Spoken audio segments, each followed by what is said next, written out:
Guys, it's your boy John the Liquidator coming back with another video. Look like one former NFL executive is giving us much needed knowledge as to what's about to happen in the next coming days. Guys, for this one here, we got to go all the way up to New York. Let's get it, let's go. And we got to jump right into the story, man. If you guys have not heard, the WNBPA has been full of ish for the last couple weeks, and players are speaking out. Look like the committee could be getting dismantled very soon. Today's the 5th. We got about 5 days for them to figure it out. And I got to keep it real, man. I don't think a deal is going to get done. I believe these players are definitely going to strike. I believe that it might not be no 2026 season. Shout out to the people that's still getting views, man. Shout out to everybody that's you know what I'm saying, in the algorithm and getting views with whatever story they put out. More power to you. I gotta be honest here. It's really hard, doing content that for one is not giving you no real update or no real good feeling. Creating content's supposed to be fun. This ain't fun no more, bro. So I don't know. I will be making new videos per usual and doing what I do to make my channel, stay afloat at this point. And yeah, man. So I don't know how much of this WNBA stuff I'm going to be covering after today again. But I thought this was a pretty good video that I wanted to show you guys from Dave Sampson as he speaks about the current state of everything, man. If you guys don't know, he's a pretty knowledgeable guy into different set things that goes on with these decisions that's possibly being made for these ladies. And as of right now, don't look like no decision is going to be being made because they're probably finna strike. Let's listen to what he's saying. The WNBA has emerged victorious in its battle against the Players Association. While you have not read that there has been a settlement, while you have not seen an agreement and the start of the WNBA season, I am guaranteeing you that Adam Silver and the other WNBA owners will emerge victorious from this negotiation because the WNBPA, the Players Association, is an outright mess. Just yesterday, Kelsey Plum and Breonna Stewart wrote a letter to the Players Union Executive Director, a woman named Terry Jackson, who's been there for years and has done, in their mind, a very good job, wrote a letter basically saying, you don't talk to us. Quoting Barbara Streisand and Neil Diamond, you don't bring us flowers anymore. It used to be so natural for us to talk, but used to be's don't count anymore. What's going on here? Adam Silver stands up and says there's a deadline on March 10th. You better get a deal done or we're not going to be able to get the season underway and we're going to have a real problem. All of a sudden, the Players Union seems fractured. First, you get a story that comes out is now, while they had voted to approve a strike, now there could be some dissension in the ranks about whether or not they should call for a strike. There seems to be some dissension within the ranks about whether what the WNBA is offering at the table should be accepted in large part so that they can get their season going. There is absolute panic on behalf of the players. And when you know that you've got a problem within your union, there's one thing you can't do. You can't let anyone else know that.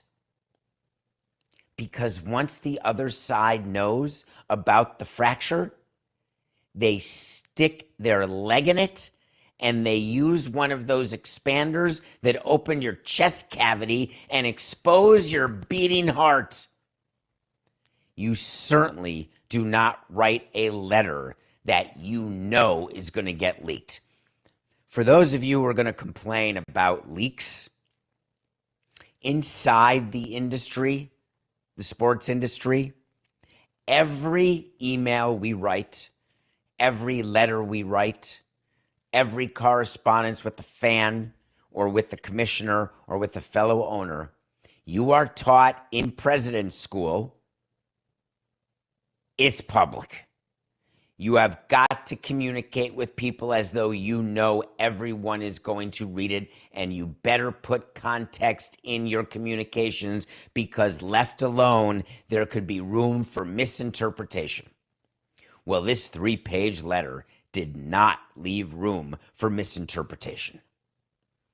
This 3-page letter was expressing concerns about how the head of the Players Association is not only negotiating the deal, but also communicating with the mass of union members about what is going on.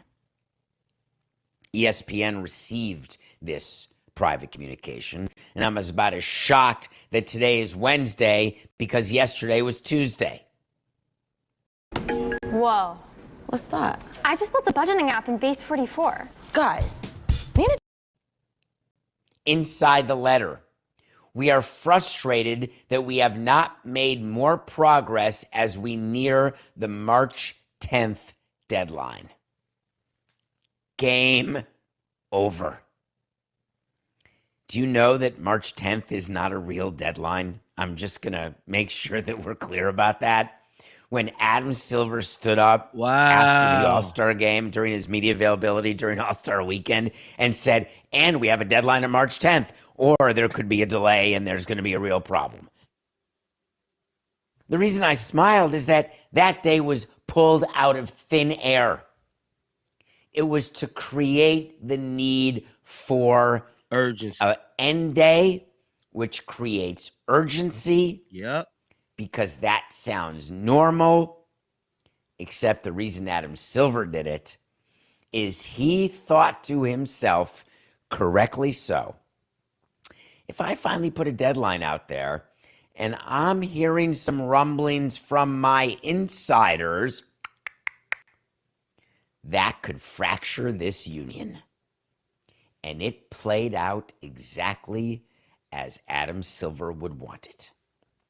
They crashing on each other. The union was forced to call a players' meeting last night, according to sources that ESPN cited.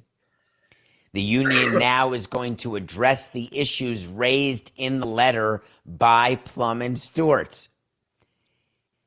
It's like doing the Snoopy dance if you're management and the union is getting together when we're this close to a potential fake deadline of March 10th and they're getting together to discuss communication.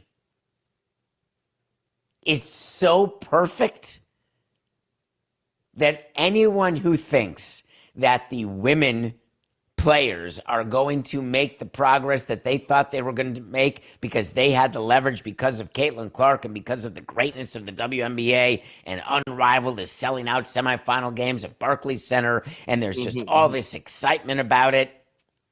I tried to tell you, it was not at all relevant to the reality. That's what I'm talking So what about. happens now? Well, the WNBA players get together and they will decide once and for all, how badly are they going to give in? If you are the WNBA management, you are not budging a millimeter from your current position. There is no reason because the other side is going to come right to you. It's going to meet you where you reside, and then you give a little nothing so the players can say, hey, we got the best deal we can. We got a little extra at the end. The WNBA management can say, God, we're the good guys. I don't want to hear from the public or from the media that we are the face of corporate greed and evil. We gave an extra month of housing. God, do I love when you read about housing as one of the big issues in this collective bargaining agreement. Huge. You have no idea. It's the only thing that matters. Give me a break. What will happen is there's going to be an agreement Before I was concerned, and I was not willing pretty much in any way to tell you that there would be an agreement without a work stoppage, a strike, that there would be an agreement and that it was possible the WNBA would miss a season. I was very concerned about the possibility of all that happening. That concern has washed away like worries on a beach when you've had a lobotomy and you can't remember how crappy your life is going at the moment. Guys, that is Dave Sampson speaking about the reality of the situation. This is a very important video, man.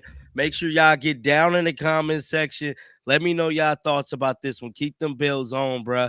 I will be back with some new content throughout the day.